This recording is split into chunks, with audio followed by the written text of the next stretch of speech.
أعوذ بالله من الشيطان الرجيم بسم الله الرحمن الرحيم السلام عليكم ورحمة الله وبركاته الحمد لله رب العالمين والصلاة والسلام على أشرف الأنبياء والمرسلين وعلى آله وصحبه أجمعين اللهم افتح علينا حكمتك وانشر علينا من خزائن رحمتك يا أرحم الراحمين رب اشرح لي صدري ويسر لي أمري واحلل عقدة من لساني يفقه قولي اللهم فقهنا في الدين وعلمنا التأويل واهدنا إلى صراطك المستقيم صراط الذين أنعمت عليهم من النبيين والصديقين والشهداء والصالحين وحسن أولئك رفيقا يا أرحم الراحمين سبحانك لا علم لنا إلا ما علمتنا إنك أنت العليم الحكيم آمين يا رب العالمين. Apa khabar sidang penonton sekalian? Selamat pagi, Sabahul Khair diucapkan kepada sidang penonton setia rancangan soal jawab agama nombor 1 di Malaysia. Tak lain dan tak bukan, tanyalah Ustaz biar tahu, jangan keliru. Alhamdulillah, pertama-tamanya seperti biasa kita panjatkan kesyukuran kita kepada Allah Subhanahu Wa Taala kerana dengan izinnya Allah Subhanahu Wa Taala mempertemukan kita pada pagi ini pada pagi Sayyidul Ayyam, hari Jumaat pada hari ini. Mudah-mudahan membawa keberkatan kepada hidup kita, seterusnya dipermudahkan segala urusan kita, dipermudahkan juga untuk kita melunaskan hutang-hutang kita. Mungkin ada hutang dengan kawan-kawan, dengan keluarga kita dan sebagainya. Mudah-mudahan Allah SWT permudahkan kita. Seterusnya Allah SWT juga mengeluarkan kita daripada sebarang kesulitan kehidupan kita pada hari ini, insya-Allah. Jadi terima kasih kami daripada barisan kru produksi rancangan Tanyalah Ustaz mengucapkan jutaan terima kasih sekalung tinggi penghargaan kepada sidang penonton sekalian kerana sentiasa menepati temu janji kita setiap hari jam 6.30 pagi di dalam majlis ilmu menerusi rancangan Tanyalah Ustaz. Mudah-mudahan pertemuan kita ini mengeluarkan kita daripada sebarang kekeliruan kita di dalam aspek terutamanya berkaitan dengan agama kita, yakni Islam itu sendiri, insya-Allah. Bertemu lagi kita di dalam edisi 16 September 2022.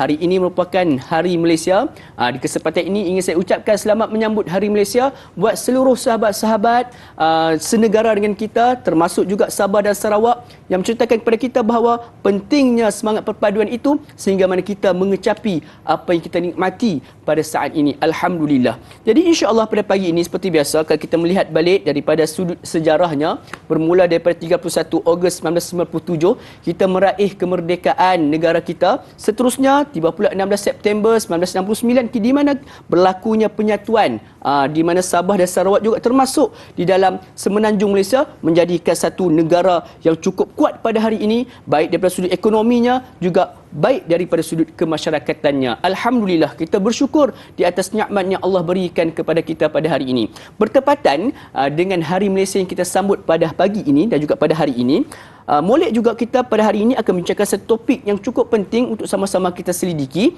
iaitu berkaitan dengan akhlak keluarga Malaysia. Jadi sudah semestinya di dalam kita hidup secara bermajmuk ataupun bermasyarakat ini, sudah semestinya ada pelbagai berbilang kaum dan juga bangsa yang perlu kita jaga dan pelihara. Jadi ini yang kita akan bincangkan dan insya-Allah yang akan menjawab soalan daripada barisan ataupun sahabat-sahabat penonton sekalian bersama dengan saya pada pagi ini, salah seorang tokoh ilmuwan kita, mursyid, murabbi kami semua daripada barisan da'i, iaitu siapa lagi? Tidak lain tak bukan Al-Fadil yang berbahagia, Ustaz Roslan Muhammad kita. Assalamualaikum Ustaz.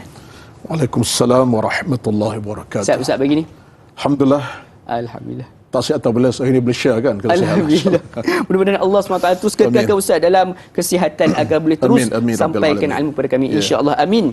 Jadi sahabat sekalian, seperti biasa ada sebarang soalan yang ingin diajukan kepada kami, boleh untuk terus berhubung dengan kami di talian 1-800-881677 ataupun menerusi laman media sosial rasmi kami di Facebook Tanyalah Ustaz TV3. Jadi insya-Allah jom tanpa membuang masa lagi kita nak mendengar sedikitlah Ustaz sebagai permulaannya ini, sebagai mukadimahnya, apakah sebenarnya intipati ataupun kepentingan kita ni hidup dalam bermasyarakat, terutamanya pada hari ini pula kita menyambut Hari Malaysia ni Ustaz. Silakan.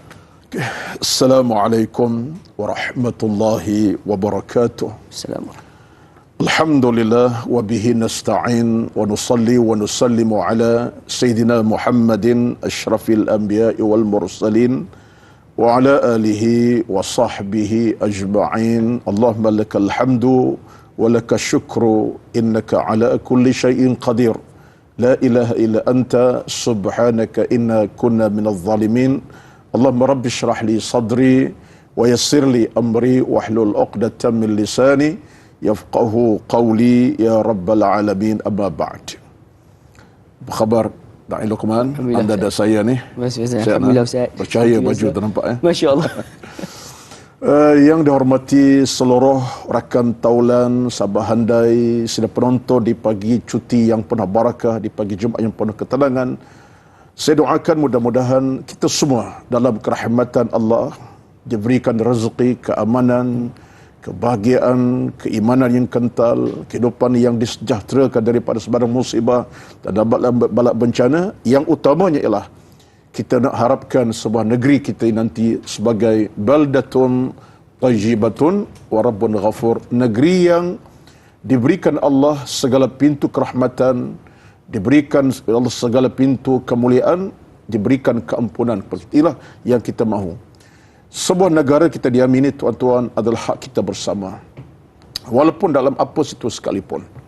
Atas asas itulah maka tajuk kita pada pagi ini, tajuk saya kira tajuk hati ke hatilah Da'i Luqman, iaitu akhlak keluarga Malaysia. Kalau kita nak berbincang dalam kerangka untuk membimbingi, dan kita nak ajak sama kita untuk sentiasa dalam keadaan laluan kita laluan yang penuh dengan keamanan, keimanan, apalagi inilah tanah air kita yang kita cintai. Tuan-tuan, puan-puan semua, sekira asas tajuk kita nampak, iaitu keluarga Malaysia, satu tema yang telah diperkenalkan oleh Yang Amat Berhormat Perdana Menteri pada tanggal 22 Ogos 2021 yang lalu, kira-kira hampir dah setahun lebih. Ya. Beliau telah memperkenalkan satu tema, iaitu keluarga Malaysia. Sekira tema yang memang sesuai dalam kerangka negara kita Malaysia dan sesuai dalam kerangka semasa kita. Kita hidup bermasyarakat yang sifatnya majmu', multiracial, kata orang Jawa. Iaitu masyarakat yang bangsa berbilang, bahasa berbilang, dan agama pun berbilang.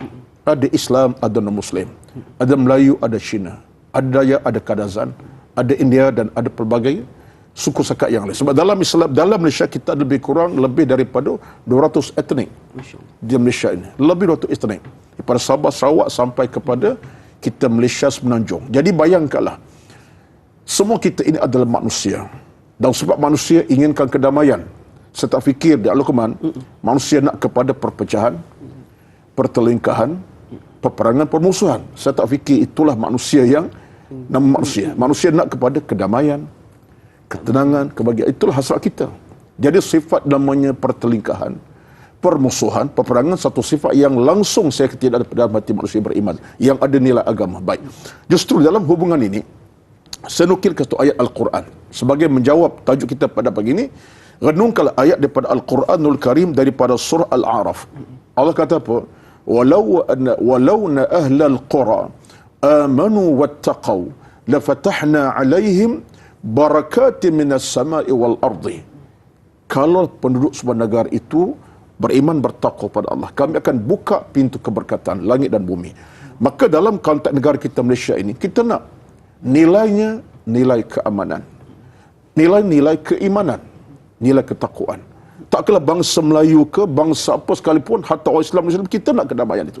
Sebab neraca kita ialah neraca keselamatan dan keamanan. Jadi justru dalam hal ini kita melihat bahawa tema keluarga Malaysia yang telah diberikan, dia telah dikemuka oleh Yang Amat Perdana Menteri, saya kira sebagai satu perkara yang bukan baru, dah lama, tetapi kita nak perkemaskan lagi supaya terbangun sebuah keluarga Malaysia yang harmoni, sejahtera, bukan porak-poranda, bukan kacau bilau dan sebagainya. Kita doa kepada Allah Azza wa Jalla. Ini semua adalah kita punya tanggungjawab bersama. Saya ada amanahnya, dan semua kita ada amanahnya.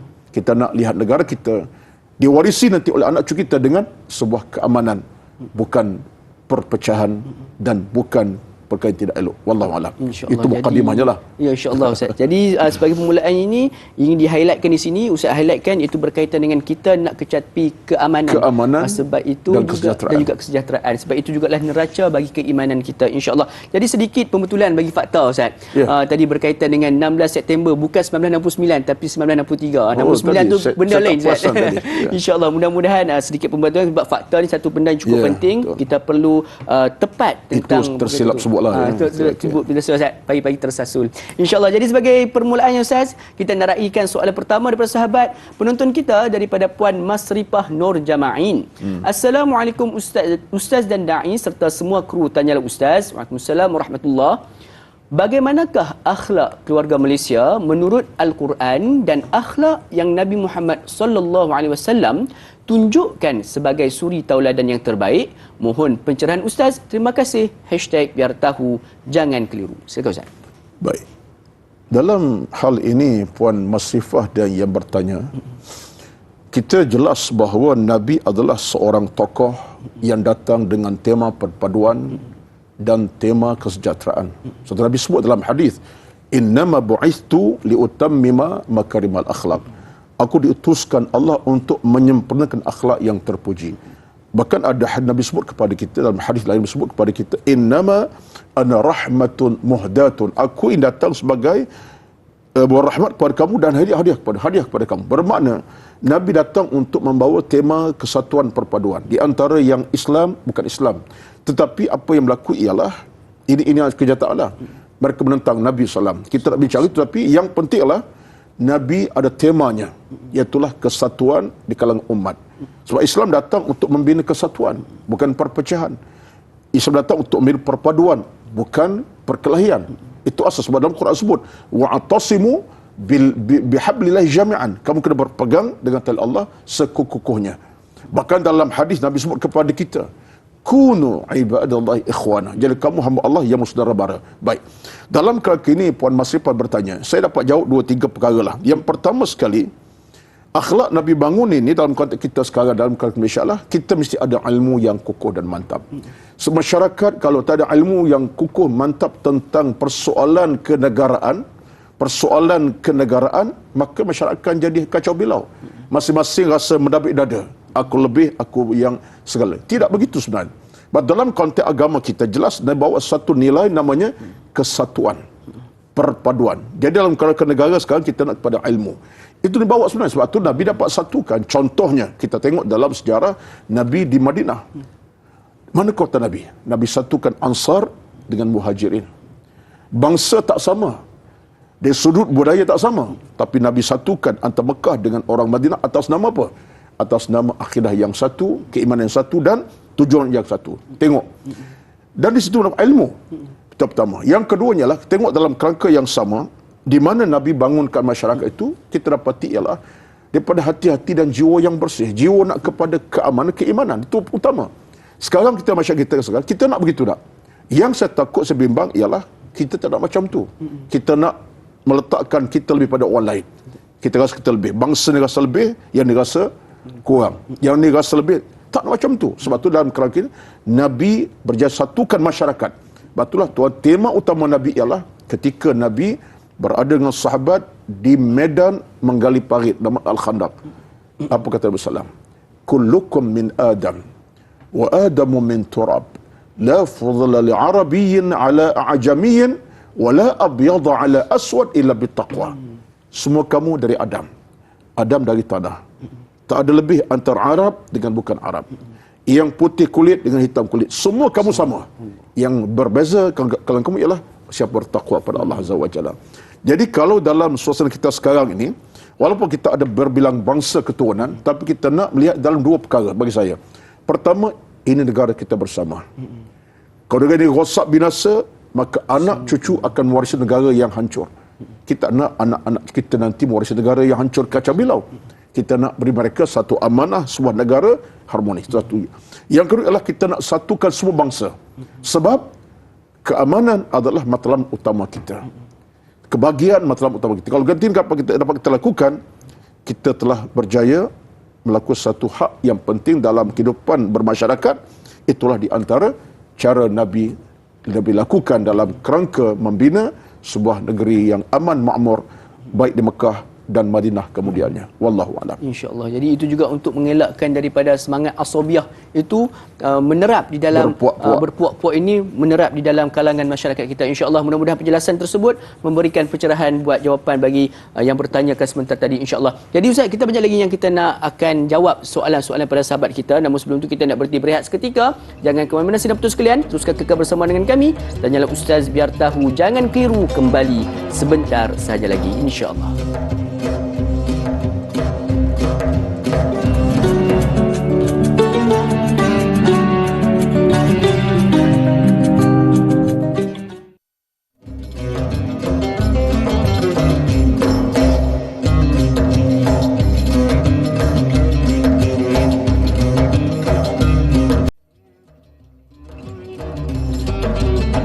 Alhamdulillah, sedang betul sekalian, kembali kita bergabung di dalam Taman-Taman Syurga menerusi rancangan Tanyalah Ustaz Biar Tahu Jangan Keliru. Hari ini merupakan hari istimewa, sambutan Hari Malaysia. Alhamdulillah, mudah-mudahan pertemuan kita pada pagi ini di dalam pagi Jumaat, seterusnya juga pada pagi Hari Malaysia ini memberi 1001 rahmat dan juga keberkatan daripada Allah Subhanahu Wa Taala. Seperti biasa, ada sebarang soalan yang ingin diajukan, boleh untuk terus berhubung dengan kami di talian 1-800-881-677 ataupun menerusi Facebook kami di Tanyalah Ustaz TV3. Kepada sahabat-sahabat saudara serumpun dari Singapura, Brunei, Indonesia sebagainya sedang menyaksikan menerusi live Facebook kita pada pagi ini, seperti biasa, jangan lupa untuk kita sebar luaskan ilmu kita dapat pada pagi ini. Sebenarnya yang kita nak highlightkan pada pagi ini iaitu berkaitan dengan akhlak kita hidup di dalam masyarakat majmuk. Bertepatan pula kita tarik pada hari ini topik berkaitan dengan akhlak keluarga Malaysia. Tak ada masalah untuk kita sama-sama berkongsi ilmu ini dengan menekan butang kongsi. Jom sama-sama kita sebar luaskan ilmu kita dapat,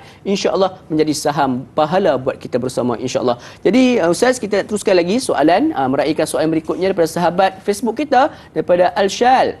Assalamualaikum Ustaz dan Naim. Waalaikumsalam warahmatullahi. Apakah nilai-nilai dan ciri-ciri yang boleh membentuk keluarga Malaysia? Mohon Ustaz kongsikan. Terima kasih. #biar tahu jangan keliru. Sedikit tambahan Ustaz soalan ni. Kita lihat sekarang Ustaz, rata-rata kalau kita pergi ke kawasan sungai ke ataupun kita lihat di kawasan-kawasan parit ni banyak sampah bertimbul Ustaz. Jadi adakah akhlak untuk menjaga kebersihan ini juga perlu terapkan di dalam akhlak keluarga Malaysia kita ni Ustaz? Silakan. Terima kasih. Terima kasih kepada Puan Al-Syal yang bertanya dan kepada Luqman yang menambah soalan sikit kepada saya pada pagi ni. Tuan-tuan, puan-puan semua, secara moralnya kita dambakan masyarakat yang bahagia, masyarakat yang sejahtera. Kita nak melihat macam itulah di mana kita berada. Sekalipun di kampung, di bandar, di mana pun lokasi kita berada.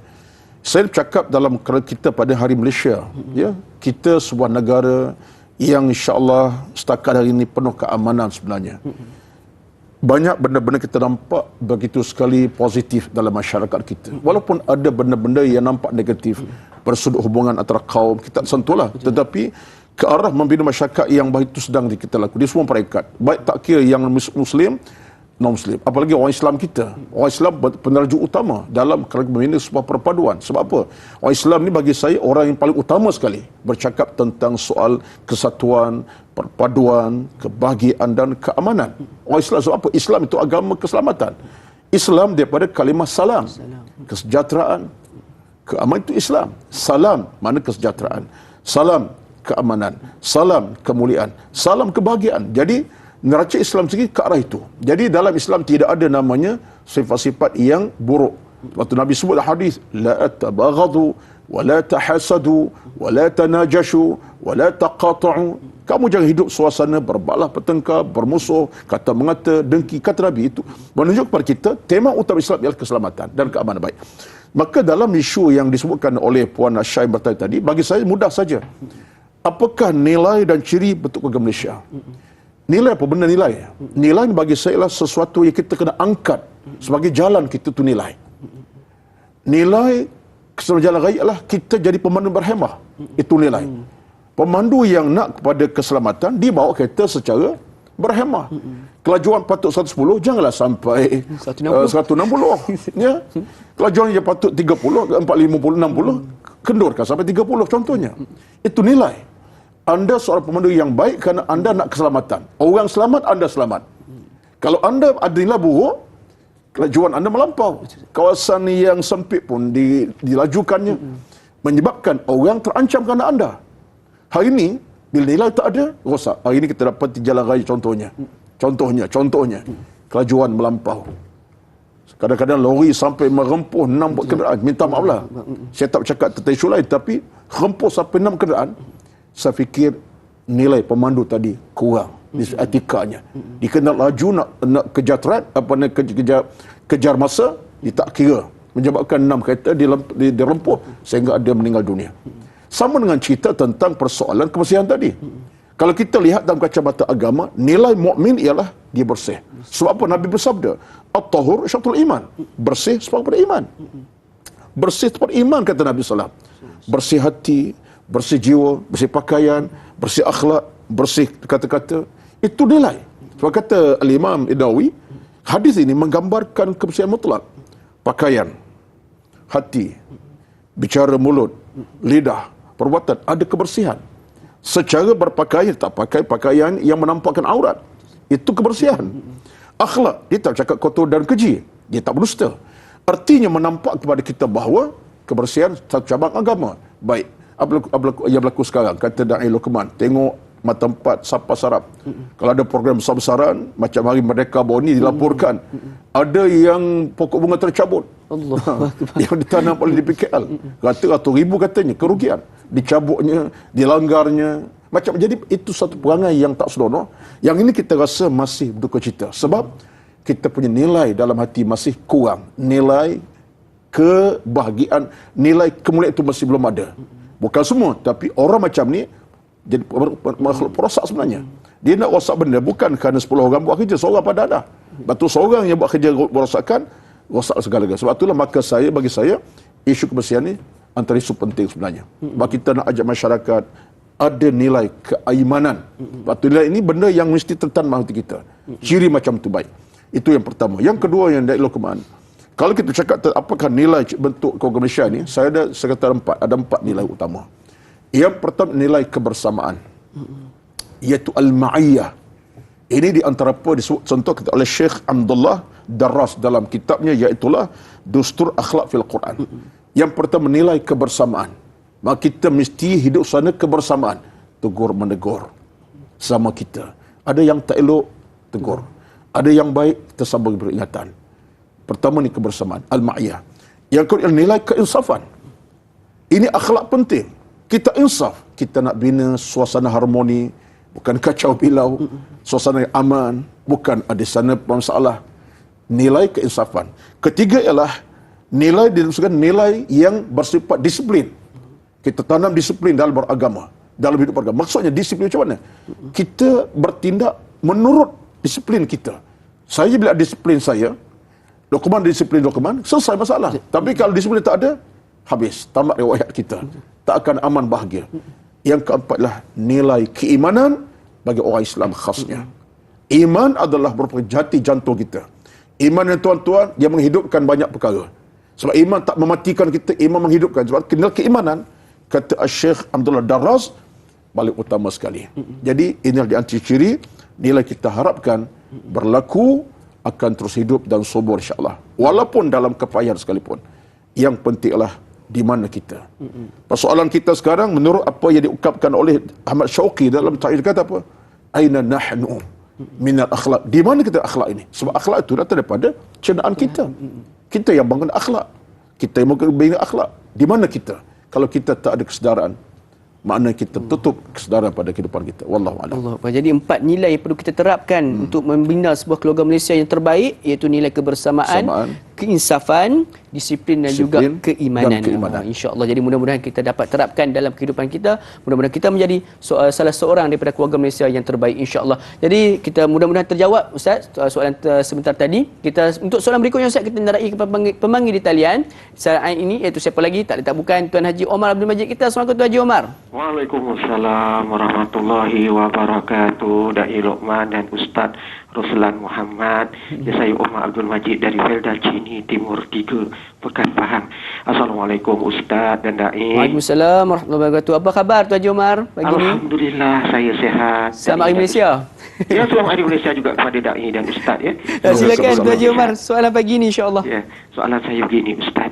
Ustaz dah jelaskan tadi 4 nilai itu yang perlu ada pada apa yang dikatakan akhlak warga Malaysia ini. Permasalahannya Ustaz, yang ini yang jadi masalah besar ini. Kadang-kadang nilai disiplin tu, ya, saya tertarik dengan nilai disiplin sebab kata Ustaz tadi, nilai keimanan yang dua ini perlu ada pada akhlak keluarga Malaysia yang beragama Islam. Ya. Permasalahannya, soalan saya Ustaz, yang ini yang jadi masalahnya kerana bagaimana Ustaz sebut tadi, nilai disiplin ni kurang sikit dalam umat Islam. Sepatutnya umat Islam ni menjadi contoh terbaik kepada akhlak umat Islam tu kepada yang lain, yang beragama lain, untuk menarik mereka untuk masuk Islam dan berminat kepada Islam. Tapi kita yang lakukan perkara yang tak elok. Contohnya bab kata nilai keimanan, bab kata Ustaz tadi. Apa yang berlaku? Sampaikan apa Hari Merdeka pun pokok bunga pun terjabut. Vandalism, apa semua ini kebanyakannya orang kita yang buat. Orang umat Islam Ustaz.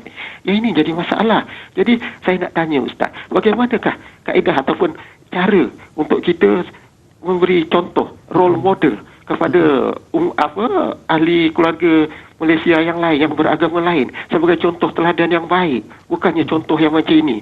Janganlah minda saja di kelas pertama, tapi mentaliti kita di kelas yang tak tahu nombor berapa dah Ustaz. Jadi itu, apa kaedah terbaik ataupun tip-tip yang terbaik untuk akhlak keluarga Malaysia yang beragama Islam, umat Islam, yang nilai keimanan, kata Ustaz tadi, untuk dicontohi oleh ahli keluarga yang bukan beragama Islam.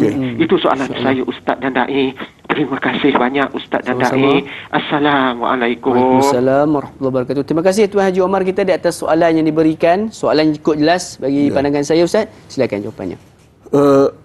Saya kira apa yang Cik Omar Majid sebut pada pagi ini suatu perkara yang tepat dan benar, pandangan beliau yang mengongsi balik apa yang saya telah sebutkan tadi.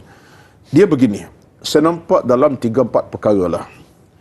Yang pertama sekali, apa-apa yang berlaku dalam hidup ini sebenarnya adalah kembali kepada diri kita sendiri. Sebab yang mencetuskan apa situasi adalah manusia itu sendiri. Ke arah kebaikan atau keburukan. Ke arah kemuliaan atau kejahatan. Kita. Pilihan sama kita. Dalam Quran Allah sebut kepada kita, وَهَدَيْنَاهُ النَّجْدَيْنِ فَلَقْتَحَمَ الْعَقَبَةِ. Kami berikan kamu 2 jalan. Jalan yang baik, jalan yang tak elok. Jalan yang mulia, jalan yang tak baik. Pilihan kita ada. Apalagi kalau kita ada akal yang waras, kita akan tahu ini jalan yang baik, yang buruk. Kita ada amal di situ. Bagi saya, dalam kerangka negara Malaysia yang kita cinta ini, setiap orang tu ada amanah macam tu. Kalau saya sendiri ada disiplin dalam beragama contohnya, saya kira saya dapat buat satu benda yang secara lebih sistematik. Contohnya, kita ada kenderaan. Kita tak nak biarkan anak kita tu dari sudut mengotori kenderaan. Yalah bukan alasan apa sebenarnya kereta ni kalau bersih lagi selamat daripada tak bersih. Kau dah di situlah segala-gala dalam kenderaan kita, tikus pun masuk. Bukan seekor, 6 ekor sekali masuk. Kelipas pun masuk. Makanan serba ada, ya. Dengan bungkus nasi, dengan apa kan. Tapi kau tak bersih. Sediakan satu tempat namanya plastik lah katakan. Lalu makan tu coklat tu bekas tu masuk kat sini. Angah makan makan elok, kemudian sampah kat sini. Jadi bayangkan kita disiplinkan anak kita secara moral begitu. Anak akan menuruti apa yang kita lakukan. Dia faham. Rupanya untuk menjaga kebersihan kereta, ini caranya. Dia bukan soal kereta, mungkin di rumah pun sama. Dia tahu. Dia tak boleh buang sampah kat tempat. Ada tempat yang kena letak sampah, ada tong sampahnya. Dalam kenderaan pun sama, di rumah sama. Di jalan pun sama. Anak kita makan di jalanan, ada bekas minum air. Long, kalau habis minum, pegang dulu. Depan tu sampah, masukkan dalam tu sampah. Jadi benda macam ni, Islam punya ajaran. Sebab Nabi bersabda, Nabi kata apa? Akmalul mu'minina imanan ahsanu khuluqan. Orang mukmin yang terbaik Nabi sebut, siapa? Yang ada akhlak terpuji. Nabi sebut tu. Sebaik orang beriman yang mulia, kata Nabi, ahsanu khuluqan, orang yang akhlak terbaik. Nabi tak sebutlah tentang buang sampah secara begitu rupa dalam kenderaan, taklah, tapi Nabi beri umum. Yang jaga akhlak. Akhlak dari sudut moralnya, agamanya, iman dan disiplin tadi. Jadi Cik Omar, bagi saya ialah balik pada kita. Sekarang ni kita nak kata kepada orang bukan Islam. Saya takut saya dapati orang Islam kan lebih jaga. Lebih jaga. Saya minta maaf, saya baru dalam 3 hari lepas, hari Jumaat lepas, baru seminggu lepas, saya pergi satu lokasi untuk servis kenderaan. Servis kenderaan. Seminggu lepas, baru 9 bulan, hari 16 kan. Saya tengok mata kepala saya. Sekitar jam, adalah dalam pukul 8.30 pagi. Dia bawa anak dia kecil, sementara anak itu, saya perhati tengok, bukan Muslim. Bukan tak sebangsa lah, non-Muslim. Kita tak digalakkan cakap bangsa ni, non-Muslim. Apa dia buat? Anaknya makan coklat, makan coklat, 1, 2 sampai 2, 3. Saya nampak dia keluarkan plastik daripada kocek dia, masukkan. Saya kata, tong sampah ada kan? Tapi dia bawa pada rumah dia, plastik saya nampak sebelah saya. Dia minta dia masuk kat sini. Plastik kecil. Saya kata, Allahu Akbar. Hebat. Non-Muslim. Tapi jiwa-jiwa yang bersih. Dia nak anaknya diajari supaya, ini kenyataan. Saya tengok, saya kata, subhanallahil azim. Dia laksanakan tugas sebagai orang Islam sepatutnya. Jadi ini satu bagi saya. Jadi soalnya sekarang, Cik Omar, ialah kita nak kena jadi role model buat kita sendiri. Dan paling utama bagi saya ialah kita nak jana sebuah negara yang lebih besar, bermula keluarga masing-masing. Lepas tu orang Jepun, sistem di Jepun, kalau saya faham, jadi anak-anaknya segala-gala untuk jadi masyarakat yang harmoni. Sebab tu dalam keluarga Jepun, tegas dan keras dalam soal disiplin, soal kebersihan, soal muamalah. Jadi kita, tuan-tuan, sebenarnya kita sudah ada sistem, cuma kita tak ikut sistem. Macam jugalah jalan raya sistem ada, kita langgar mudah-mudah. Sebab ini menandakan kita lemah iman. Sebenarnya dalam hal bagi saya lah, saya teringat kata-kata seorang tokoh besar yang bernama Abdul Darras. Tadi kata apa? Dia kata orang yang lemah akhlak itu orang lemah iman. Lemah akhlak, lemah iman. Wallahu a'lam. Fikir-fikirlah. Jadi insya-Allah mudah-mudahan kita mengambil iktibar daripada perkongsian kisah daripada Al-Fadhil Ustaz sebentar tadi, insya-Allah. Jadi banyak lagi yang kita akan kupas, yang kita akan bincangkan berkaitan dengan topik kita akhlak keluarga Malaysia. Nak tahu, jangan ke mana-mana, teruskan kekal bersama dengan kami. Kita berhenti berehat seketika. Tanya Ustaz biar tahu. Jangan keliru, kembali sebentar saja lagi, insya-Allah. Ustaz setuju kalau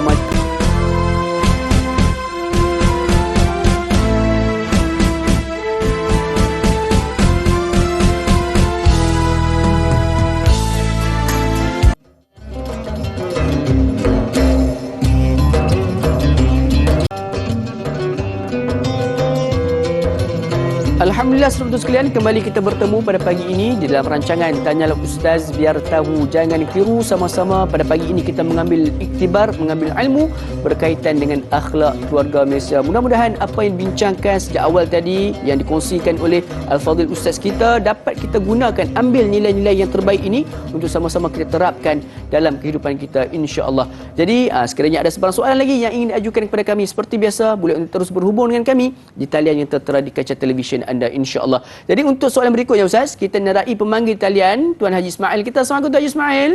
Waalaikumsalam warahmatullahi wabarakatuh. Dan ilmu dan Ustaz Ruslan serta semua warga kerja, saya ucapkan selamat Amin. Hari Malaysia. Selamat Hari Malaysia. Soalan saya pagi ni Ustaz, Ya, silakan. bagaimanakah sifat atau ciri-ciri akhlak keluarga Malaysia bagi orang-orang yang beriman dan bertakwa? Itu soalan saya begini. Terima InsyaAllah. kasih. Sama-sama. Assalamualaikum warahmatullahi wabarakatuh. Waalaikumsalam warahmatullahi wabarakatuh. Terima kasih Tuan Haji Ismail kita di atas soalan yang diberikan. Dengar pula kicauan burung sebentar tadi tu. Masih mungkin berada di luar sekarang ini, insya-Allah. Jadi Ustaz, berbalik pada soalan tu, silakan untuk jawapannya Ustaz. Okey. Terima kasih. Kicau burung tu yang menarik tu. Tu, Ustaz. Dia tutup kicau burung tu. Mungkin rumah tu Ismail banyak burung tu, insya-Allah. Alhamdulillah. Menenangkan.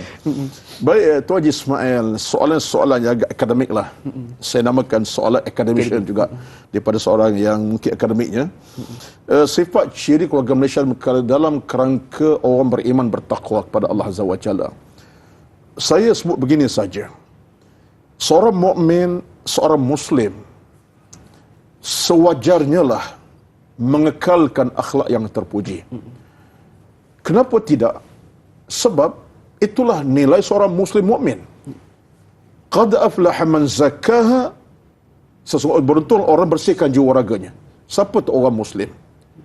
Dan orang yang gagal, kata Allah Azza wa Jalla, wa qad khaba man dassaha, yang mengotori jiwa raganya, akhlaknya.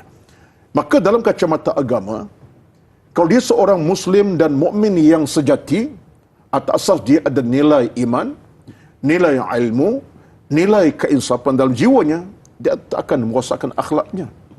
Baik akhlak dia dalam kerangka dia dengan diri sendiri, akhlak dia dengan Allah Azza wa Jalla, akhlak dia dengan Nabi, dia dengan masyarakat ramai.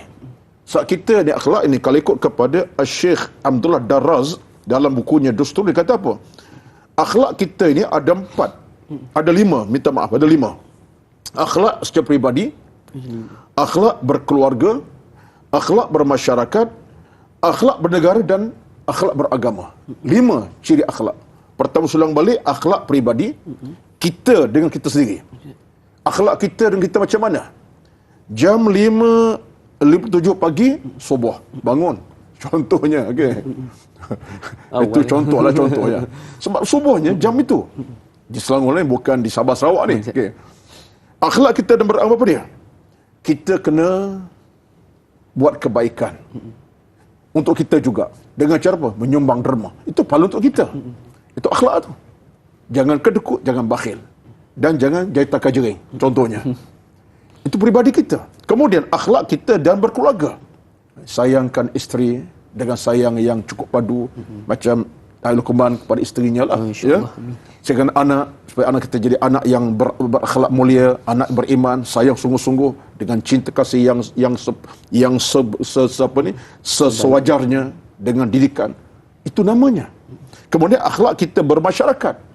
Jaga hubungan yang baik, jangan dendam, dengki, bermusuh, kata mengata, benci, caci macam domba. Itu akhlak bermasyarakat. Kemudian kita ada akhlak bernegara. Sayang negara kita ini. Sayang ke negara ini tempat tumpah darah kita. Walaupun tak ada tumpah darah pun, tapi tempat lahirnya kita. Membesar kita, belajar sampai kita bekerja, dapat rezeki daripada hasil kita bekerja. Negara. Kita bukan rakyat negara lain. Ini negara kita, Malaysia yang tercinta. Kan lu lahir kat mana ni? Macam Jepun ya? Oh, Ustaz. Malaysia, Malaysia kan? Malaysia, Okey, Malaysia. Itu negara kita kan? Saya Malaysia juga. Baik. Yang kelimanya lah beragama. Ini kena pertahankan nilai-nilai agama. Allah suruh buat. Allah larang jauhi. Allah perintah tunaikan. Allah larang jauhi. Nabi perintah lakukan. Akhlak beragama. Dalam konteks ini kita ada akhlak bentuk vertikal, iaitu akhlak kita dengan Allah dan Nabi. Kemudian akhlak horizontal dengan manusia. Jadi tuan-tuan, kalau ini kita boleh pertahankan, maka Cik Ismail, Haji Ismail bertanya tadi, itulah kemuliaan. Cuma tinggal soalan pada saya ialah, di mana semua itu? Saya bercakap bukanlah saya orang yang terbaik, tetapi kadang-kadang kita lemah dalam hidup kita. Lemah kenapa? Lemah yang utama kerana iman. Ya? Kerana iman. Sebab iman sifatnya membangun, bukan meruntuh. Tapi bila iman tak berapa nak kukuh, dia meruntuhkan kita kerana silap kita. Jadi sebetulnya seorang tokoh besar bernama Abu Sulaiman Ad-Darani yang lahir tahun 140 Hijrah. Apa kata Ad-Darani? Dia kata manusia ini dalam 2 keadaan. Yang pertama, kukuh iman kerana amal soleh. Yang kedua, runtuh iman kerana amal keburukan. Itu dia. Amal soleh banyak, iman kita tingkat. Iman runtuh sebab amal buruk banyak. Kata Abu Darani. Di mana pilihan kita? Jadi bagi Ismail, semua balik kepada kita sebagai orang beriman. Dia akan sentiasa jaga, suburkan, bukan runtuhkan. Mudah-mudahan Allah berikan kita rezeki kekuatan, insyaAllah. Amin. InsyaAllah. Jaga iman, insyaAllah kita punya diri dan juga peribadi kita juga akan terus kekal baik dan juga utuh, insyaAllah. Mudah-mudahan terjawab soalan daripada Tuan Haji Ismail kita. Kita nak beralih, Ustaz, dengan soalan berikutnya daripada sahabat Facebook kita, daripada saudari Ain Fadilah Nur Ain. Assalamualaikum. Waalaikumsalam warahmatullahi. Soalan saya, adakah ini disebabkan pengaruh media sosial, terutamanya TikTok, yang menjadi ikutan anak-anak muda dan golongan 40-an yang tidak rasa segan silu melakukan perkara-perkara yang mendatangkan kecaman dari para ilmuwan? Di manakah akhlak orang-orang Malaysia yang terkenal dengan sikap lemah lembut dan berbudi bahasa? Kesal dengan segelintir masyarakat yang tiada akhlak ni. Mohon Ustaz beri nasihat dan pandangan buat semua. Terima kasih Ustaz. Jazakallahu khair. Silakan Ustaz. Dia begini. Puan yang bertanya, Puan Ain. Kita nak salahkan media sos. Ini satu perkara yang susah untuk kita hukum. Media sosial dengan TikTok, dengan IG, dengan FB, dengan Twitter, apa lagi? Banyak, Ustaz. Banyak. Jangan sebutlah, payah nak sebutnya. Itulah di antaranya. Ini semua merupakan satu jalan yang boleh datang kedua keadaan. Umpama pisau di tangan kita boleh selesaikan isu makan minum. Kita dapat menyiangkan ayam dan ikan dengan pisau sama. Potong bawang, potong bahan-bahan tertutup, masak. Pisau. Saya tak tahulah kalau Luqman potong bawang dengan tangannya. Dengan pisau. Nak masak goreng ke? Pisau tadi untuk jual makan minum. Kenyang kita nanti. Pisau yang sama pula boleh pada kes membunuh. Tikam orang, sehingga orang mati. Pisau tadi fungsinya ada. Boleh bawa kebaikan, boleh bawa kepada keruntuhan dan kemusnahan. Medsos, kalaulah kita kacamata agama, itu siaran yang cukup penting. Sebab Nabi bersabda, al-hikmatu dallatul mu'min fa aina wajadaha fa huwa haqqu biha. Barang ilmu ni bila kita jumpa kita kena ambil.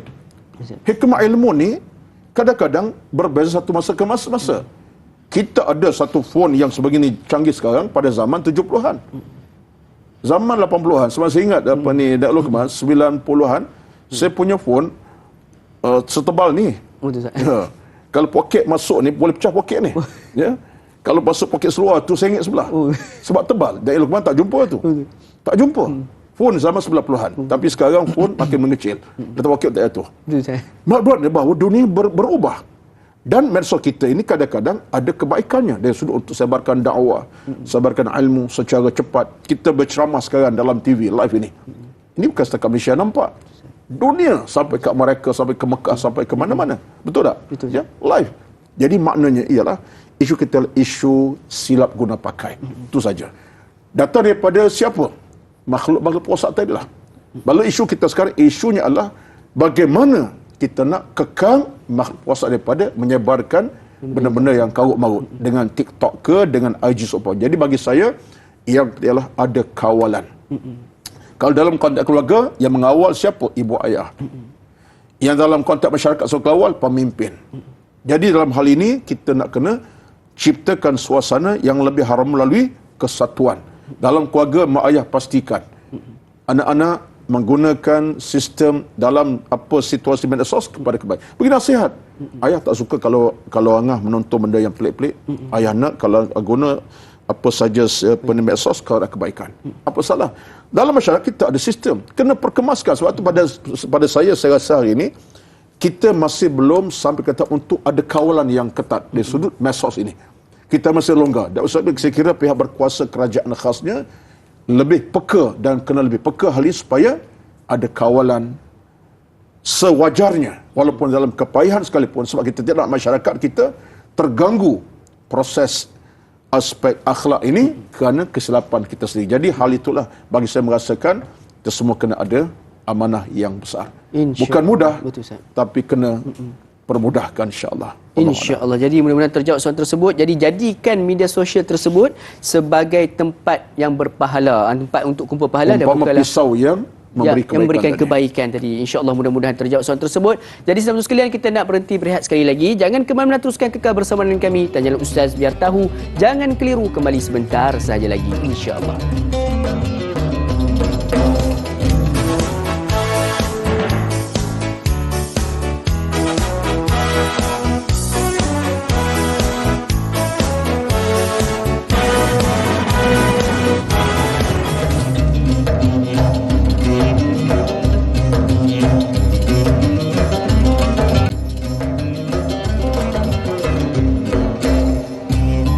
Alhamdulillah, saudara-saudara sekalian, kembali kita bertemu bertentang mata di rancangan Tanyalah Ustaz Biar Tahu. Jangan keliru, pada pagi ini membawakan ilmu-ilmu yang bermanfaat insya-Allah ke rumah anda. Hanya menonton di televisyen dan juga di kaca skrin smartphone anda, insya-Allah kita mudah-mudahan dapat ilmu yang dapat kita manfaatkan untuk kebaikan kehidupan kita insya-Allah. Masih lagi dengan topik perbincangan kita berkaitan dengan akhlak keluarga Malaysia. Mudah-mudahan apa yang kita bincangkan pada pagi ini memberikan manfaat buat kita bersama, seterusnya menyuburkan semangat untuk terus lagi menjaga dan juga mengekalkan keharmonian kehidupan kita di negara Malaysia, di bumi yang tercinta ini insya-Allah. Jadi jom kita nak beralih dengan soalan yang berikutnya daripada sahabat Facebook Puan Intan Zurina Abdul Razak. Assalamualaikum Ustaz, Da'i dan warga Tanyalah Ustaz. Waalaikumsalam warahmatullahi. Saya mohon nasihat Ustaz terhadap mereka yang gemar memainkan sentimen perkauman untuk memecah belahkan perpaduan di Malaysia. Terima kasih Ustaz. Jadi Ustaz, banyak sekarang ni Ustaz perkara-perkara yang sengaja nak membangkitkan api ataupun memarakkan api perkauman di kalangan kita ni Ustaz. Jadi Ustaz, nasihat Ustaz, silakan. Puan Intan Zurina, terima kasihlah soalan yang saya kira wajar dan patut dikemukakan. Apalagi dalam siaran live kita pada pagi ini yang sekiranya sebagai saham kita lah untuk ingatkan masyarakat semua.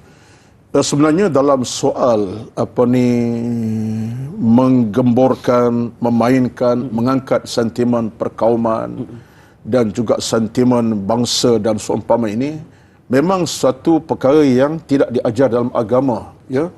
Tidak ada dalam konteks agama diajar begitu.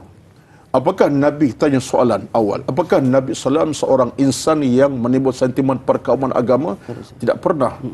Nabi SAW bukan insan yang membenci kepada agama yang lain dan insan tidak pernah benci pada bangsa yang lain. Bahkan Nabi insan yang harmoni sesama agama dan bangsa kerana nilai yang sama, iaitulah nilai kemanusiaan. Agama berbeza satu hal, tapi nilai kemanusiaan, nak hidup dalam keamanan. Lepas tu Nabi SAW sendiri, tengok dalam zaman Mekah, Nabi dibenci. Nabi tak timbul sentimen perkauman. Tapi Nabi ajak kepada masyarakat kepada keimanan, keamanan, kesejahteraan. Demikian juga Nabi di Madinah. Walaupun ada kelompok Yahudi, Banu Nadir, Quraidah dan Nadir, Quraidah termasuk kenapa pula lupa ni? Tiga ni. Pertama Quraidah, Nadir dan satu lagi Yahudi ni. Tiga kelompok ini ada di Madinah. Tapi Nabi bila masuk ke Madinah, Nabi tak kata kamu ni bangsa yang kurang ajar, bangsa yang tak ada harga, kelompok yang tak ada. Nabi binakan Sahifatul Madinah. Satu pula dia tuan-tuan, satu perjanjian ke arah untuk apa? Membina Madinah yang harmoni. Masing-masing ada sumbangan. Orang-orang Yahudi ada hak untuk jaga Madinah. Orang Islam ada hak, masing-masing haknya apa? Jaga Madinah supaya aman bahagia. Cuma tinggal lagi kemudian mereka itu melampaui batas. Mereka menodai kesucian perjanjian itu. Itulah kejahatan orang-orang Yahudi. Baik. Jadi tuan-tuan sekalian, benda macam ni kita kena jaga betul-betul. Dalam kerangka dunia Malaysia kita ini, kita tak perlu kita nak ungkit balik sejarah kedatangan orang-orang sekian-sekian dalam. Saya rasa bukan medan je. Medan kita adalah kita nak beri kepada masyarakat suatu solusi bagaimana kita nak jaga tanah air ini secara harmonis di semua peringkat masyarakat, secara politik, ekonomi dan sosial. Itu yang utama. Jadi kalau ada orang yang masih timbul sentimen macam ni, dia telah mencetuskan satu masalah besar. Andai kata berlaku peperangan, walauzubillah lah kan, berlaku satu perbalan besar, siapa yang rugi? Kita. Anak cucu kita akan rugi. Mungkin kita kehilangan tempat tinggal, berteduh, nak cari makan, minum susah. Contohnya, mereka mungkin ke kacau bilau, kampung halaman ditinggalkan, rumah kediaman pasti tinggal. Bayangkan, kita reda tidak Da'i Luqman? Tak reda. Kita nak suasana harmoni, kita boleh cari rezeki dengan mudah, dengan penuh keinsafan, boleh beramal ibadat. Cuma bila kita cantumkan balik rasa setia kawan kita bersama atas nama kemanusiaan. Kalau tidak dalam agama, so agama berbeza. Tapi kita orang Islam, kita yakin kebenaran agama kita segala-galanya. Islam tetap benar sampai mati, sampai kiamat. Sebab ini agama Allah Azza wa Jalla dengan nilai akidahnya, syariat akhlaknya. Sebab tiga pokok ini besar dalam agama. Tiga asas besar, iaitu akidah, syariat akhlak ini. Tuan-tuan sekalian, jadi Sentimen ini bukan satu perkara yang boleh kita main-mainkan kerana ia boleh menghancurkan negara masa akan datang. Jadi ini larangan dalam agama. Sebab Nabi minta kita supaya jadikan hamba yang saudara mara. Hatta dalam Islam sekalipun. Sayang, kasih kena ada. Bukan benci, membenci. Kalau kita ambil hadis tu sebagai contoh, jelaslah Nabi kata apa? La tabaghadu, jangan kamu benci. Bukan setakat orang Islam saja, dengan orang bukan Islam sekalipun. Okey, ada masalah. Orang cuba setiap ada masalah, mereka bangkit statement. Pihak berkuasa kena adalah suatu tindakan yang tegas. Ya, dalam hal ini secara harmonis, bukan cara yang bersifat menyusahkan. Wallahu a'lam. Allahu akbar. Jadi saudara sekalian, itu satu benda yang cukup penting untuk kita sama-sama ambilkan pengajarannya, di mana kalau kita tengok sendiri pun Ustaz, Allah Subhanahu taala sendiri pun melarang kita daripada menghina agama lain Ustaz kan. Apatah lagi kita sesama bangsa hidup betul. dalam ada ayat Quran semacam tu. Jangan kamu hina agama lain, mereka hina agama kamu pula. Sebab itulah sudah betul sekali kita perlu ambil cara tentang perkara ini. Sebab apa? Tentang berkaitan dengan kemakmuran ini perlu kita sama-sama pertahankan. Kita tidak mahu anak cucu kita seperti mana yang dikatakan oleh Al-Fadhil Ustaz mendapat kesan daripada kesalahan yang kita lakukan, insya-Allah. Jadi Ustaz, kita nak beralih ke soalan berikutnya Ustaz, daripada saudara Muhammad Khairul. Assalamualaikum. Waalaikumsalam warahmatullahi. Ingin bertanya pendapat, bagaimanakah keluarga rakyat serta pemimpin Malaysia boleh mengelak diri dari sifat khianat, tamak serta pentingkan diri sendiri hanya untuk keuntungan dunia? Terima kasih Ustaz, harap datang kembali berkuliah ke Bandar Sanwi. Assalamualaikum Ustaz. Silakan Ustaz. Anak murid Ustaz. Dia sempat masuk tu, bawah tu tak tahan panggil tu. Panggil. Terima kasih Muhammad Khairul. Bagaimana pendapat bagian keluarga Malaysia boleh mengelak pada sifat khianat, tamak, hala berasuah? Inilah di antara perjuangan kita sebenarnya. Dalam Islam ni perjuangan untuk mengharmonikan masyarakat mestilah secara asasnya berasas pada agama. Sebab dalam sistem hidup beragama ni, menurut kata yang diucapkan oleh Al-Qardawi, tidak boleh akan ada suatu keharmonian, keamanan kecuali dengan nilai agama itu sendiri. Apalagi agama Islam. Sebab Islam menaja keselamatan. Islam menaja keamanan. Bila Islam membawa keamanan keselamatan, dia akan bukan selamat masalah dunia saja, akhirat akan selamat. Kita faham tu. Islam menaja keselamatan bukan untuk dunia semata-mata, tapi untuk akhirat sama. Sebab itulah maka bila kita tidak ada kekuatan beragama yang tuntas dalam kehidupan, timbullah khianat, tamak halaba, rasuah, penipuan, penindasan, kezaliman dan sebagainya.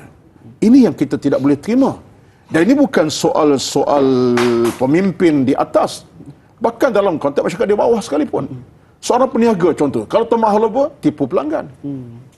Dia meniaga durian contohnya. Minta timbang 10 kilo, dia timbang 8 kilo setengah. Contoh. Orang minta timbang 10 kilo, buah rambutan, dia timbang 9 kilo setengah. Setengah kilo kurang. Harga pula harga yang tak patut. Buah yang tak elok, jual dengan harga yang buah masih mahal. Contohnya peniaga. Orang jual selemak pun sama. Kalau dijual selemak dengan keadaan sambal recycle dah 3 minggu, masalah juga. Telur kecil.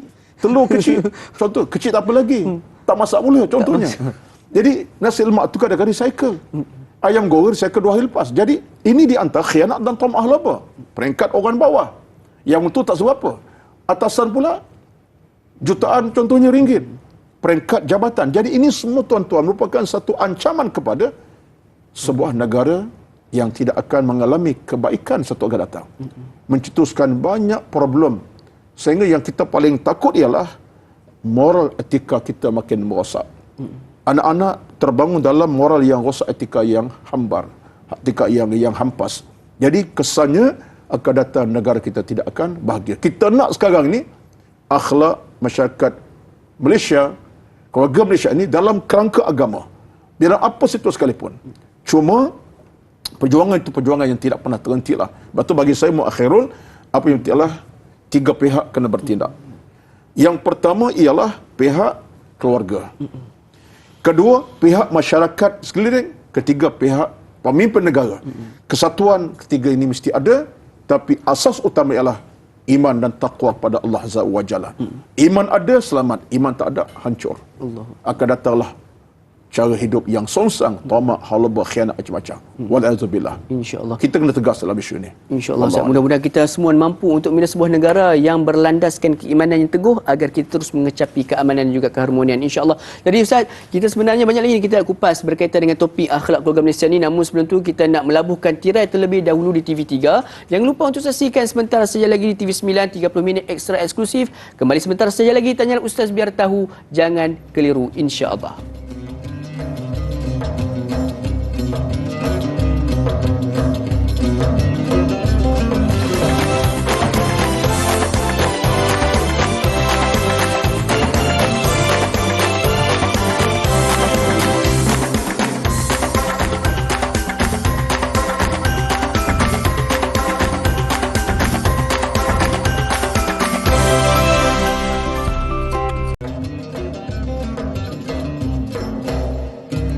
Alhamdulillah, sedang betul sekalian, kembali kita bertemu pada pagi ini di dalam rancangan Tanyalah Ustaz biar tahu, jangan keliru, menerusi TV9 dekat di hati. Alhamdulillah, terima kasih kerana masih lagi kekal bersama dengan kami sehingga ke saat ini. Mudah-mudahan pertemuan kita pada pagi ini di pagi Jumaat yang penuh barakah, di pagi hari Malaysia, memberikan 1001 rahmat dan juga seterusnya Allah SWT mengurniakan kepada kita keamanan yang berkekalan di negara kita yang tercinta ini, insya-Allah.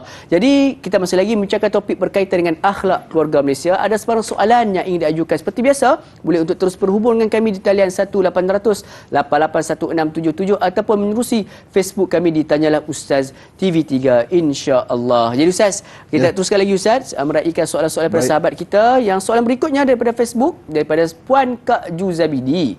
Assalamualaikum Ustaz dan Da'i. Waalaikumsalam warahmatullahi. Menghormati jiran adalah satu tuntutan yang sangat jelas dalam Islam. Namun masih ramai di kalangan kita yang kurang memahami isu ini, apatah lagi jika ia melibatkan jiran bukan Islam. Ada yang berpendapat jika jirannya bukan Muslim, maka mereka tidak layak untuk dilayan dengan baik seperti jiran Muslim yang lain. Apakah hak jiran bukan Muslim yang sebenar? Mohon pencerahan Ustaz. #biar tahu, jangan keliru. Silakan Ustaz. Sebenarnya kalau kita lebih bersifat harmoni hati dan jiwa perasaan kita dari sudut agamanya, jelas kita mengatakan bahawa manusia ini itulah ciptaan Allah Azza wa Jalla. Sebab Allah jadikan kita ni waja'alnakum syu'uban wa qabaila lita'arafu. Manusia bangsanya pelbagai, bahkan agama pelbagai. Siapa yang cipta? Allah Azza wa Jalla.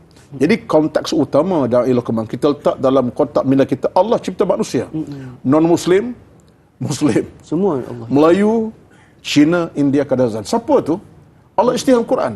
Waja'alnakum, kami jadikan. Allah cipta. Bila Allah cipta, nilai manusia itu ada pada Allah Azza wa Jalla. Nilai itu ada. Tetap Allah hormati sebab ciptaannya. Kenapa kita tiba-tiba kita berasangka kepada kita yang jiran non-Muslim bukan Muslim? Ini ahli neraka lah kot. Allah. Ini tak ada apalah, ni bukan Islam. Siapa kita? Baik. Kalau itulah kita faham tentang konteks agama, maka tidak ada timbul di sana prasangka yang buruk. Atas asas kita pula jadi orang yang baik, pengerti sebab apa? Kita patut tunjuk akhlak terpuji.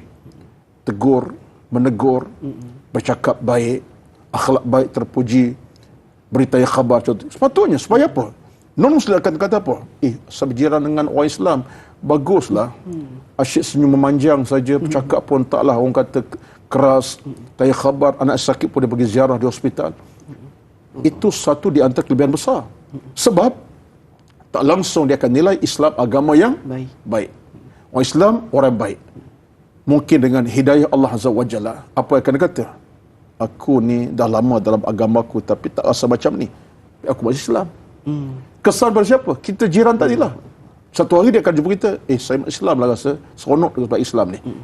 Nabi bersabda, la ayyahdiyallahu bika rajulan wahidan khairun laka min humurin ni'amih. Kita kalau boleh ajak orang pada Islam, tuan-tuan, harga besar si Allah Azza wa Jalla. Allah bagi pahala besar. Bayangkan, tapi kalau ada sifat seperti yang disebutkan oleh Kak Ju tadi, ada orang yang tak seronok, itu anda bermasalah. Saya tak fikir orang bukan Islam bermasalah. Anda bermasalah sebab anda kurang amal, kurang ilmu, kurang iman. Tapi kalau anda orang yang kuat iman dan ilmu, anda seorang jiran terbaik. Kecualilah jiran bukan Islam tadi, jiran yang ada masalah dari sudut moralnya, dia sentiasa buat benda, itulah cerita lah.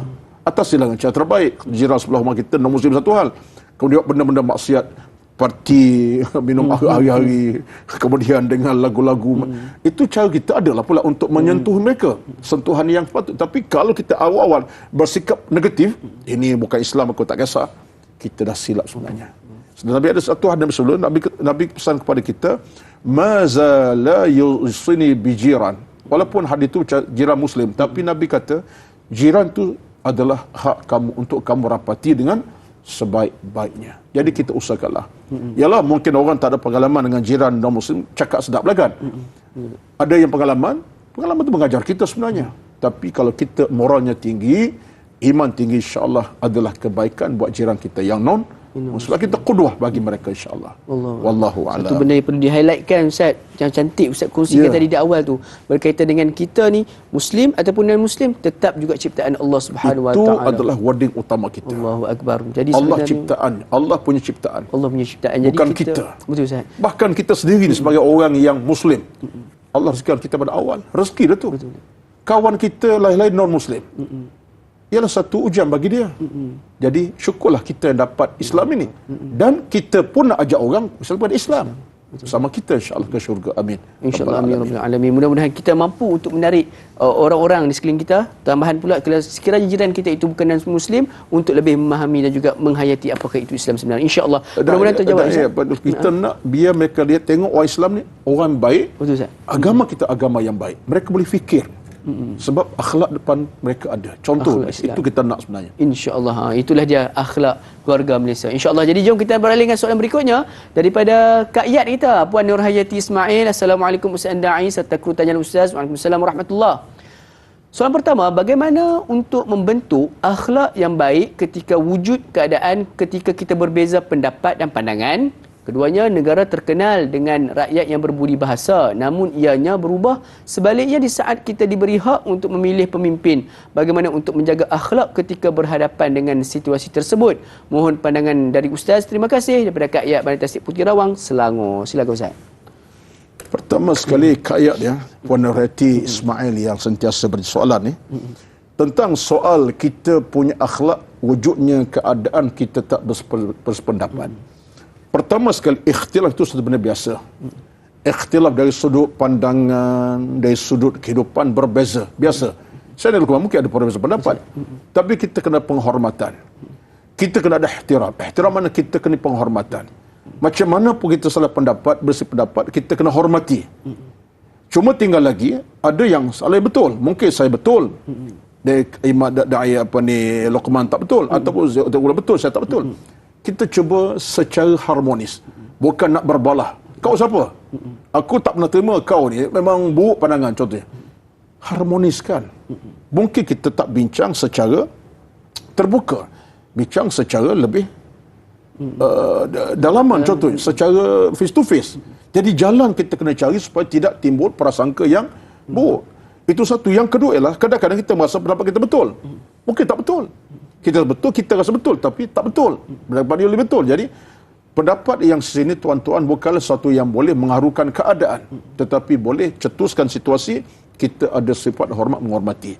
Itu yang utama. Kita tak nak cari sebab kita ni menjadi insan lebih kepada persoalan bermusuh hingga menimbulkan perkelahian. Dan musuh Islam ni ataupun kita namakan perpecahan Islam ini satu elemen yang tidak betul. Sampai boleh putus ar-rahim. Seorang putus ar-rahim, Nabi kata apa? La yadkhulul jannata qati'un. Tak akan ke syurga orang putus ar-rahim. Nak ke nak? Tak nak kita. Takkanlah kita sependapat tentang satu isu sampai peringkat tak bertegur. Setahun, 2 tahun, sampai 10 tahun, sampai ke mati. Syurga tak tunggu kita. Syurga tak masuk kita nanti. Jadi rugi kita. Harmoniskan balik. Sisi pendapat biasa. Bukan setakat kita masyarakat. Dengan rumah tangga sendiri pun. Suami kata balik kampung 3 hari. Isteri kata bang 7 hari bang. Tambah sikit.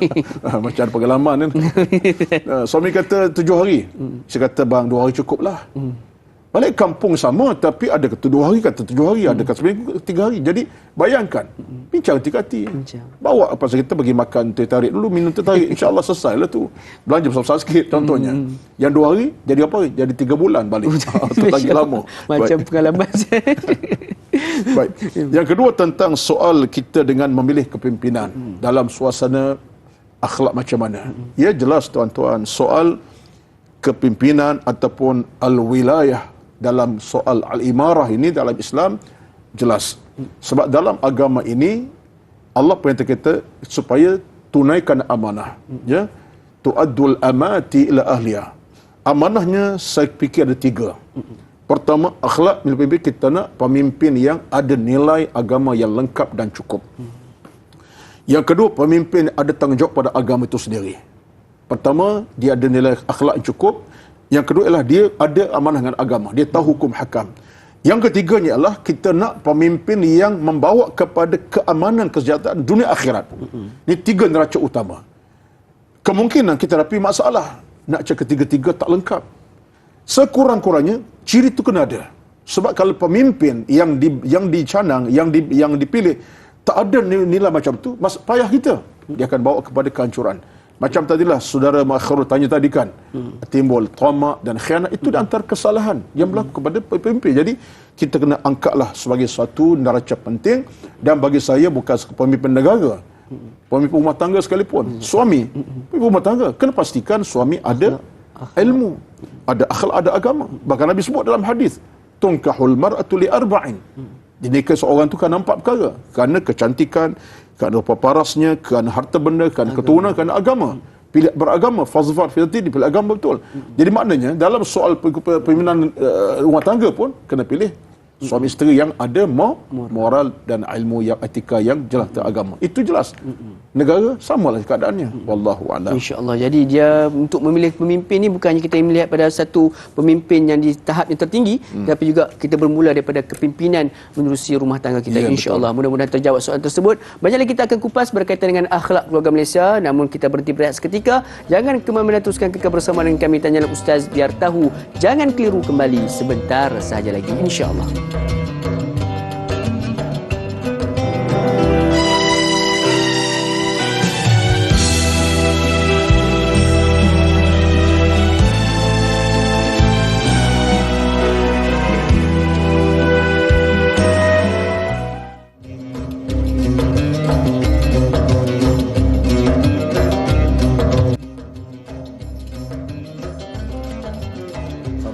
Alhamdulillah, saudara sekalian, kembali kita bertemu di rancangan Tanyalah Ustaz biar tahu jangan keliru pada pagi yang penuh barakah ini di dalam topik berkaitan dengan akhlak keluarga Malaysia. Mudah-mudahan pertemuan kita sepanjang tempoh pertemuan ini kita mendapat satu manfaat untuk kita terapkan dalam kehidupan kita agar keharmonian juga keamanan negara kita ini dapat kita teruskan dan juga sampai bila-bila insya-Allah.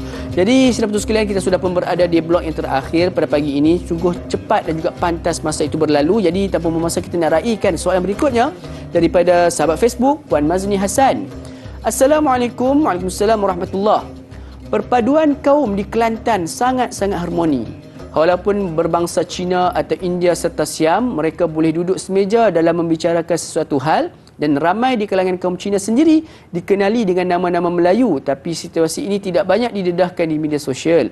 Bagaimanakah peranan media dapat memainkan peranan mereka dalam menyatukan hati penduduk Malaysia? Adakah bertepatan dengan slogan "Set kita jangan pecah" dalam menunjukkan perpaduan ini? Mohon pencerahan Ustaz. Terima kasih. Mudah-mudahan Ustaz saya cakap tu betul Ustaz. Logat tu. Silakan Ustaz. Dalam Kedah orang mana? Saya orang Kedah Ustaz. Orang Kedah. Apa tu bunyi Kedah pun? Kedah dekat Ustaz. Dia Kelantan tu bunyi macam ni. Set kita jangan pecah. Sakit kita, set kita jangan pecah. Terima kasih Puan Mazni Hassan. Saya kira ini satu kenyataan lah. Yang penting ialah dalam kerangka kita untuk hidup suasana aman damai, dan itulah di antara topik kita hari ini pun. Dia bercakap tentang akhlak keluarga Malaysia, kita keluarga Malaysia, bangsa pelbagai, bahasa pelbagai, budaya pelbagai, agama pun pelbagai. Jadi itulah keluarga Malaysia kita daripada semenjak lama. Dan kita yakin ini akan berterusan ni sampai kiamat lah agaknya. Itulah kenyataannya. Allah Maha Kaya lah. Baik. Maka dalam konteks ini, saya kira apa yang dibawa oleh Puan Mazni cantik. harapannya bagaimana. Ya. Bagi Kelantan sebagai contoh satu hal lah. Tapi yang saya kira konteks sekarang kita bercakap Malaysia. Sebab kenyataannya kita sebuah negara bersama. Bagi saya setuju sangat bila Puan Zin bertanya bagaimana peranan media massa. Yang pertama sekali ialah dalam saluran ilmu dan saluran maklumat, biasa media massa adalah satu perkara yang paling cepat tersebar. Berita, cerita, kisah macam-macam. Sama ada cerita peperangan, cerita keamanan, cerita yang palsu, cerita yang betul. Memang media lah segala-galanya. Kita WhatsApp saja, dunia boleh baca. Kita WhatsApp saja, dunia boleh baca. Baik dan buruk. Negara kita dalam keadaan keamanan. Negara tengah. Kata Malaysia negara sedang kacau bilau. Dunia boleh tahu. Para media penting. Bagi saya dalam kerangka isu nak menyatukan masyarakat dan umat ini, media mesti ada amanah. Sebab kalau pengarang-pengarang ini ataupun al-muharriru bahasa Arab kata, pengarang-pengarang ini tidak cermat dalam melakukan laporan, buat laporan lebih unsur fitnah sama kaum, jaga-jaga anda telah mencatat jalan ke neraka Allah Azza wa Jalla. Itu kenyataan, kata apa lagi? So itu boleh menjadikan situasi tidak harmoni. Kalau anda tidak berakhlak mulia. Sebab tu pengarang ini dia kena cermat. Ke arah mana dia nak bawa situasi ceritanya. Maka kena ada keadilan dari sudut jiwanya. So itulah dalam kerangka bagi saya, benar kata Imam Al-Ghazali rahmatullah. Bila cakap akhlak mulia ini dia kata apa? Akhlak dalam Islam ni pertama akhlak baik, akhlak buruk, mazmumah, mahmudah. Ataupun dalam Ihya dia kata apa? Akhlak menghancurkan, iaitu yang bersifat muhlikat, akhlak menyelamatkan, munjiat. Jadi kita dalam hidup ini, kalau kita nak bina akhlak munjiat, menyelamatkan, bawalah berita-berita yang menyenangkan situasi, lebih pada keharmonian masyarakat. Bangsa pelbagai, warna pelbagai, bersatu dalam kerangka kebaikan. Soal menegur tak ada masalah. Menegur bangsa yang buat kejahatan. Contoh bangsa katalah, bangsa A buat benda tak elok. Teguran perlu diberi. Dalam media massa ke, cetak ke, silakan. Tapi kalau lebih mengutuk, mencela, itu tidak memberi keamanan dan kesatuan. Jadi menegur tak ada masalah. Memang pun kena tegur, benda tak elok. Bukan setakat media, bahkan orang ramai. Tapi kalau kita nak menghancurkan, mudah sangat. Kita buat benda yang merosakkan, dia akan hancur. Hancur perpaduan, hancur kaum, hancur. Jadi bagi saya, sekarang ialah media kena ada akhlak terpuji. Pertama, ada amanah. Yang kedua, ada nilai ketakwaan kepada Allah. Terutama kepada siapa? Pengarang-pengarang Muslim yang beriman pada Allah. Yang non-Muslim, kena ada adab. Dan ada nilai, namanya nilai kebaikan dalam dada. Jadi mudah-mudahan ini kita harapkan. Dan bagi saya lah, saya penuh yakin percaya bahawa usaha ke arah untuk membangun akhlak yang terpuji ke masyarakat ini sedang kita lakukan. Di peringkat suara masjid pun telah kita lakukan, peringkat moral, di peringkat mana pun kita lakukan. Mudah-mudahan terus berlangsung dengan baik, insya-Allah. Cuma jangan ada pemusnah kepada apa yang kita dah rancang. Makhluk perosak ni kalau ada, rosaklah. Itu dia. Wallahu alam. InsyaAllah. Jadi perlu ada dua aspek utama yang perlu kita tingkatkan, dan juga di dalam penulisan. Setiap apa tak kisahlah, sama ada pengarang ataupun kita sendiri yang bermedia sosial ini, iaitu aspek iman dan juga ketakwaan tu perlu kita terapkan dalam apa yang kita kongsikan. InsyaAllah mudah-mudahan terjawab soalan tersebut. Kita beralih dengan soalan berikutnya daripada Awa Musma. Assalamualaikum. Waalaikumsalam warahmatullahi. Bagaimanakah kita sebagai Muslim hendak mengaplikasikan akhlak yang disukai Rasulullah SAW sebagai bukti agama Islam adalah agama yang paling mulia serta berakhlak tinggi kepada pengamal agama yang lain? #mohon pencerahan Ustaz. Terima kasih. Biar tahu, jangan keliru. Selamat menyambut Hari Malaysia. Silakan Ustaz. Pertama sekali, Nabi SAW adalah contoh tauladan yang terpuji terbaik. Dan kita tidak hanya bercakap secara impromptu begitu, tapi kita bercakap dengan nilai-nilainya. Sebab dalam agama jelas, akhlak Nabi itu disusun begitu rupa oleh Allah Azza wa Jalla. Wa innaka la'ala khuluqin azim. Engkau Muhammad memiliki akhlak yang terpuji. Dan Nabi pun disebut Allah dalam surah Al-Ahzab, laqad kana lakum fi rasulillahi uswatun hasanah. Nabi contoh terbaik. Sekarang ni dalam kerangka aplikasi macam mana ialah kita yang kena contohkan. Contohnya, Nabi SAW sentiasa ucapkan salam kepada siapa yang kenal tak kenal. Okey, kita boleh jumpa siapa-siapa sekalipun, ucapkan Assalamualaikum warahmatullahi. Tak kenal pun. Masalah kita yang tak kenal, Buat tak tahu. Awak tak tahu. Bahkan orang bagi salam, sebab tak kenal. Siapa ni bagi salam? Jawab dulu. Jadi akhlak kita dah runtuh. Itu kita sama kita. Dengan bukan Islam pula, beri penghormatan. Kita ini boleh angkat tangan, how are you, good morning contohnya. Sebab inilah akhlak kita tunjuk. Sekecil-kecil akhlak tunjuk kepada mereka. Mudah-mudahan bagi saya, Puan Awam Musma yang bertanya aplikasi tadi, datang daripada kita sendiri. Sekecil mana pun kebaikan, tunjukkan. Dan ia tidak benda yang susah sebenarnya.